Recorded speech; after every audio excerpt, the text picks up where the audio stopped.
Olá, hoje vamos falar inteiramente sobre o Sporting Marselha e sobre esta vitória épica do Sporting para a Liga dos Campeões. Vamos a isso.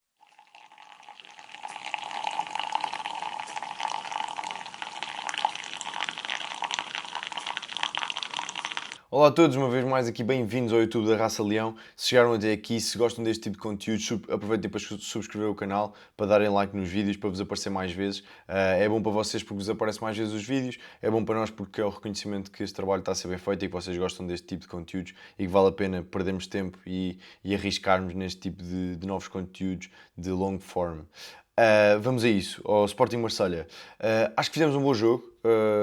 Em traços gerais, acho que fizemos um bom jogo. O jogo foi, obviamente, muito condicionado pela expulsão, mas tivemos uma entrada forte na partida, ainda com o Marselha com 11 jogadores. Tivemos aqui uma entrada forte. Sabíamos do poderio do Marselha, fomos fortes na pressão, a roubar bolas, criar perigo. Temos uma jogada logo bastante no início do jogo, onde até podia existir um caso para um vermelho direto. Na minha opinião não é, ou seja, acho que o amarelo se adequa melhor do que o vermelho, mas é logo sinal de muito perigo que nós acabamos por criar. No entanto, nós sabíamos que o Marselha tem jogadores muito rápidos na frente, os três da frente são particularmente rápidos, mas na ala direita até ainda tem o Timothy Weah, filho do saudoso George Weah. Portanto, era uma equipa que gosta muito de jogar na correria, gosta muito de arriscar em passos longos, gosta muito de dar a bola aos avançados para resolverem. Nós sabíamos disso. Acho que a equipa se atrapalhou um bocadinho quando surge a primeira jogada deste estilo, ainda com o Igor Paixão. O remate sai um bocadinho longe, não sai muito longe da baliza de Rui Silva, e pouco tempo depois o Marcelo acaba por ter outra oportunidade, que surge o golo. Acho que a equipa se atormentou um bocadinho pelas duas jogadas, acabámos por nos amedrontar um pouco, e ficámos com um bocadinho de medo de pressionar.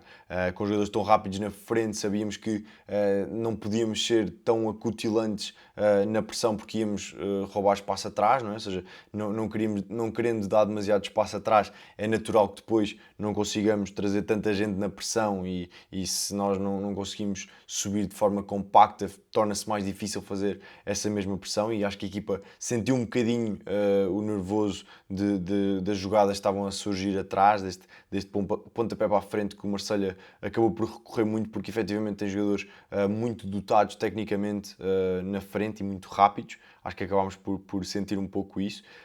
E depois da expulsão, o jogo é outro. É um jogo com o Sporting muito mais aguerrido, um jogo com o Sporting quis jogar, quis ganhar, quis ir para a frente, quis ser muito pressionante, não deixou a bola chegar sequer aos jogadores da frente. O Inácio e o De Basse estiveram muito bem a limpar as bolas que iam surgindo da defesa ou dos médios, ou seja, os pontapés para a frente eram muito bem acautelados, eram muito bem defendidos, tanto pelo Inácio como pelo De Baste. Portanto, acho que o Sporting, nessa altura, nessa fase, a jogar contra 10, acho que cresceu bastante e isso notou-se claramente. Indo aqui em traços mais particulares, vou pegar aqui primeiro na abordagem defensiva. Lá está, como eu disse, os jogadores do Marselha são muito rápidos, tinham 3 setas apontadas à baliza do Sporting, sobretudo com Igor Paixão, Aubameyang e ainda o Mason Greenwood. 3 jogadores com uma tarefa muito específica de correr, de tentar ir para a frente, e acho que o Sporting teve bem a tentar anular, pelo menos em termos estratégicos, acho que tivemos bastante bem. A estratégia foi clara, ou seja, foi apontar, e daí também a titularidade de Fresneda, foi tentar que cada um deles, Fresneda, De Baste e Inácio, agarrasse num destes jogadores e não o deixasse ir para qualquer lado, ou seja, não o deixasse receber. Acima de tudo, o perigo era mesmo que eles conseguissem receber bola, e acho que tanto o De Baste como o Inácio estiveram muito bem nesse aspecto. Acho que o Fresneda é mais difícil neste aspecto porque não é tão alto, ganha menos bolas de cabeça, nas divididas nem sempre ganha, mas até acho que teve um papel importante. Acho que não foi um mau jogo defensivo do Fresneda. Sabemos a limitação que o Fresneda tem ao nível do ataque, ao nível de avançar com bola, e novamente não foi um ótimo jogo da parte de Fresneda. Até por aí percebe-se ainda melhor a saída do Fresneda quando o Sporting queria mesmo ir para a frente, jogar contra 10, aliás, mas em termos defensivos, acho que cumpriu mais ou menos. Acabou, lá está, as duas jogadas com mais perigo vieram efetivamente do lado dele, mas a capacidade que o Marselha tem de superar os seus adversários, de ir para a frente, de chegar e criar perigo, era mesmo muito perigoso, e o Fresneda acabou por fazer um papel que eu acho que o Vaianidis não conseguiria fazer, e daí também fazer este elogio ao Fresneda, porque acho que não fez um jogo assim tão mau defensivamente, num jogo que era particularmente exigente. Lá está, Inácio com o Greenwood, De Bast com o Aubameyang e Fresneda com o Igor Paixão. Era esta a estratégia de Rui Borges para este jogo. O Maxi ia ajudando, ia vindo atrás, também porque ele, do lado dele tinha o Timothy Weah, que também é muito rápido, também tem muita chegada à baliza, à área adversária, portanto o Maxi também tinha de estar bastante atento ao Timothy Weah, e esteve, acabou por compensar bem, acabou por fazer um excelente jogo o Maxi Araújo. Portanto, em termos defensivos, acho que estivemos muito bem, acho que fomos muito inteligentes a abordar o plano. O plano de jogo acho que foi bastante bem construído, as escolhas consigo compreender perfeitamente. Acho que Debast daria muito mais soluções do que Diomandé neste caso, porque para além de ser, aliás, bom em espaço aéreo e conseguir dividir bem as bolas de cabeça, também acrescentava ainda a componente de velocidade que era importante jogando contra o Aubameyang. Sabemos que não é o Aubameyang dos outros tempos, mas ainda assim era importante ter ali um jogador rápido para combater este tipo de lances. Antes de avançarmos para as notas individuais, vamos aqui ao segmento da Betano. Como já sabem, estes vídeos têm o apoio da Betano e hoje trago-vos as odds dos três grandes para esta primeira jornada do campeonato após as seleções. Não tivemos aqui a Taça Portugal e agora o regresso em si da Liga Portuguesa. Tondela com uma odd de 11, o empate 6,10 e o Sporting com uma odd de 1,24, ou seja, o Sporting claramente favorito aqui neste jogo. O Benfica 1,16, o empate 7,20 e o Aroca 17, claramente o Benfica a jogar em casa, em dia de eleições até, pode ser que seja quentinho, mas claramente que a Betano atribui claro favoritismo para o Benfica. No outro jogo, Moreirense 9,75, o empate 5,20 e o Porto 1,30. Ou seja, os três grandes são todos bastante favoritos para estes jogos. O Porto é o que surge aqui com um bocadinho menos favoritismo, porque vai enfrentar o Moreirense fora de casa, mas são os três grandes, são amplamente favoritos para esta jornada. Para apostarem neste e em quaisquer outros desportos, vão a betano.pt, vão através do nosso link, tem lá condições especiais para o vosso registro, nomeadamente 10 euros grátis e ainda 50 rodadas no casino completamente grátis. Aproveitem para se divertir, que é isso que importa, e aproveitem para fazê-lo na Betano. Avançando aqui para as notas individuais, vou começar por João Simões. Faz-me um pouco confusão a sua gestão de minutos nesta época. Acho que podia ter sido muito mais útil em muitos jogos e não apenas na Champions League. Ele acaba por ter 3 minutos na Liga e 142 minutos na Champions League esta época, ou seja, é particularmente ridículo, não é? Se nós quisermos dizer. Ontem voltou a fazer um grande jogo. Até à substituição eu não me engano muito se eu dissesse que era entre todos os sportinguistas que estavam a ver o jogo, provavelmente muitos diriam que o João Simões estava a ser a nota mais deste jogo. Ou seja, muito bom com bola, muito bom a transportar a bola com drible, muito bom a conseguir encontrar colegas no espaço, boa tomada de decisão, boa chegada à área, tem um lance de perigo claro e evidente, onde chega bem à área e remata para uma defesa muito boa do guarda-redes do Marselha. Muitas vezes no sítio certo, muito seguro no passe e encontrar linhas de passe. Acho que foi claramente uma das notas mais do Sporting de ontem.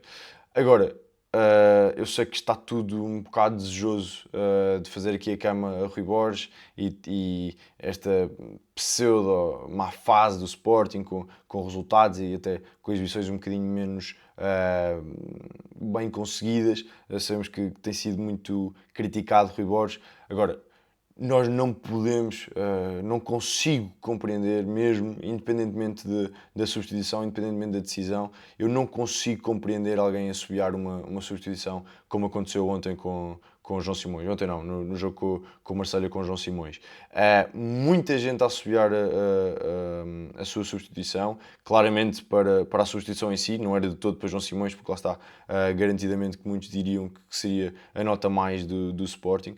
Aquele não é o momento de mostrarmos a indignação, ou seja, acho que temos de ter um pouco de paciência. Acho que temos de, acima de tudo, aquele é um momento de aplaudir o jogador que deu tudo em campo, e aplaudir e motivar o jogador que vai entrar em campo. Não mais do que isso. Temos de ter em conta, ou seja, temos de eu também não faria esta substituição, confesso. Diria que havia jogadores com maior preponderância para sair, e vou falar de um deles já imediatamente a seguir. Mas há todo um timing para as coisas serem feitas, existe toda uma estratégia que está a ser deliberada. Nós não estamos conscientes de tudo aquilo que o Rui Borges está, nós não estamos conscientes da capacidade física de cada jogador, nós não sabemos, naquele momento que estamos a associar a substituição de João Simões. Ninguém sabe se o jogador está lesionado, se não consegue jogar mais do que 60 minutos, se pediu para sair. Ninguém sabe. Parece que não, ou seja, parece que não foi uma questão de gestão física, dá toda a ideia da maneira como ele chega ao banco e tudo mais. Até parece meio que o Rui Borges pede desculpa pelo ter tirado. Isso não invalida nada. Acho que assobiar uma substituição é uma pura estupidez. Acho que ninguém o deve fazer, independentemente de concordarmos. E volto a dizer, eu não concordei com aquela substituição. Não me parecia que era o indicado, parecia-me que estávamos a ser conservadores, mas jamais me vão ver assobiar uma substituição como eu vi acontecer neste jogo com o Sporting Marselha. E agora, falando do jogador que eu acho que deveria ter saído em vez de João Simões, pelo menos naquele momento era a decisão que eu teria tomado. Yulman parece outro jogador. Eu tenho muitas dificuldades em olhar para aquele jogador que hoje veste a camisola número 42, que hoje veste a braçadeira de capitão, e ver que está ali o mesmo jogador da época passada, que está ali o jogador brilhante que nós tanto elogiámos a época passada, que muitas vezes foi dito, pá, o Gyökeres é que resolve os jogos, mas a equipa na altura, na época passada, sentiu muito mais, e isso foi notório, sentiu muito mais a falta de Yulman do que do Gyökeres em montes de jogos. Eu tenho muita dificuldade em reconhecer esse mérito e essa capacidade, quer de futebol, quer de atitude, no Yulman. Eu gosto muito do Yulman. Eu gosto mesmo muito do Yulman, por tudo aquilo que ele já entregou, por todo o esforço que se nota de integração do Yulman no contexto do Sporting, no contexto português, o esforço que ele faz, ao contrário de outros jogadores, em aprender o idioma, não é? O português. Eu adoro o Yulman, sou grande fã do Yulman. Tenho uma camisola do Yulman da Dinamarca, por exemplo. Eu sou mesmo muito fã do Yulman. Agora, não consigo perceber o que é que se passa com o Yulman. A atitude parece que não está lá. Ele muitas vezes parece que não quer estar lá. Que o Passos Ferreira não fez um jogo brilhante, eu consigo perceber, porque é para a taça, a motivação não tem de estar nos pinkers para jogarmos em Passos de Ferreira. Eu percebo isso, eu consigo compreender isso, eu consigo desculpar isso. No jogo contra o Marselha eu não consigo entender. Verdadeiramente não consigo entender. Pareceu-me que houve ali uma falta de tudo, uma falta de nível de jogo, muitas decisões erradas, muito lento a tomar a decisão. Era um jogador, o Yulman, até no toque de bola, o Yulman era um jogador que nós tínhamos uma segurança brutal, que se a bola chegasse ali, dificilmente alguém lhe roubava a bola. Parece que tinha montes de pernas que tapavam o caminho da bola, que depois conseguia soltar, tudo parecia mais tranquilo quando a bola chegava a Yulman. E a verdade é que eu não consigo olhar para o jogador que estou a ver hoje em dia, e lhe reconhecer esse mérito. Espero que seja uma fase, espero que ele dê a volta por cima, efetivamente, mas eu tenho dificuldade em reconhecer esse jogador. Uma das características, lá está, não estive a olhar para o Yulman durante 90 minutos, ninguém esteve, mas uma das coisas que eu mais apreciava nele e gostava mesmo de o ver fazer era a capacidade que ele tinha de ler o jogo, de estar sempre a olhar para o campo, estar sempre a perceber, constantemente a rodar a cabeça para fazer os scans, não é? Que muitas vezes se diz, para fazer o scan do campo, para perceber exatamente quais é que são as zonas com maior pressão, com maior superioridade numérica, onde mais facilmente a bola deve estar. Eu nem isso o vejo a fazer sequer, ou seja, nem é a capacidade depois de colocar lá a bola, é a capacidade de perceber onde é que estão essas zonas de pressão. estou bastante desiludido com o Ullmann, não vou mentir. Espero que dê a volta por cima, porque é um jogador que eu gosto imenso, que já ouvimos a fazer jogos absolutamente brilhantes, com uma época anterior absolutamente brilhante, duas épocas absolutamente brilhantes, e espero que voltar a ver esse jogador que vi durante muitas vezes. Espero que ele regresse em força, porque vamos precisar dele ao mais alto nível se queremos conquistar o tricampeonato. Por fim, nota final, Ioannidis. Excelente entrada, uma entrada muito combativa. É um jogador que dá mesmo muito trabalho à defesa, sobretudo a entrar. Ajuda o facto de ter entrado na segunda parte, não é? Com a defesa um bocadinho mais cansada e tudo isso, mas a quantidade de trabalho que ele exige aos centrais, é um jogador mesmo muito combativo. Eu gosto muito do Luís Suárez, mas o Ioannidis também me está a conquistar, honestamente. Ou seja, a maneira como ele liga com os colegas, a maneira como ele consegue ir nas arrancadas, a maneira como ele bate, como ele se bate com os centrais, a maneira como ele guarda a bola, gosto mesmo muito. Estou a gostar mesmo muito. Acho que temos uma cartada brutal no banco sempre que o tivermos lá. Acho que é um jogador que nos vai dar muitos golos, vai dar muitas assistências. Ontem, não gosto de chamar bem assistência aquilo que ele fez para o Alisson, porque depois é sempre é um gesto de inspiração brutal do Alisson num remate, que depois obviamente tem uma sorte, mas é um gesto de inspiração do Alisson num remate, na maneira como tira o adversário da frente. Ou seja, não é propriamente um passo do Ioannidis que isole o Alisson, nesse sentido não é propriamente uma assistência. Mas nesse lance que ele depois solta a bola para o Alisson é bastante exemplificativo daquilo que é o Ioannidis. Muito combativo, acaba por perder a bola, vai recuperar a bola, consegue recuperar, solta, guarda um bocadinho, faz um compasso de espera, solta no Alisson, depois acaba por fazer o gol. Felizmente o gol da vitória aqui para o Sporting conquista aqui mais 3 pontos fundamentais aqui para a Champions League. Portanto, estou muito contente, muito satisfeito aqui com o Ioannidis. Esperámos, queríamos muito o Ioannidis, mas a verdade é que chegou e chegou muito bem para dar aqui golos, para dar assistências, para dar trabalho às defesas adversárias, que também é preciso desgastar, e acho que o Ioannidis faz um trabalho exemplar nesse aspecto. E é isso, está tudo dito. Vitória extraordinária do Sporting contra o Marselha, 6 pontos na Liga dos Campeões, que nos abre totais perspectivas de conseguirmos garantir o lugar de play-off. Em vídeos passados já disse que tinha de ser essa a nossa ambição, não podia ser muito mais do que isso, mas acho que com 6 pontos, ainda com muitos jogos pela frente, acho que temos tudo para conseguir garantir esta vaga de play-off, e espero que o consigamos. Claramente estamos mais perto depois da vitória de ontem. E é isso, fica tudo contado. Um abraço a todos e saudações de a todos.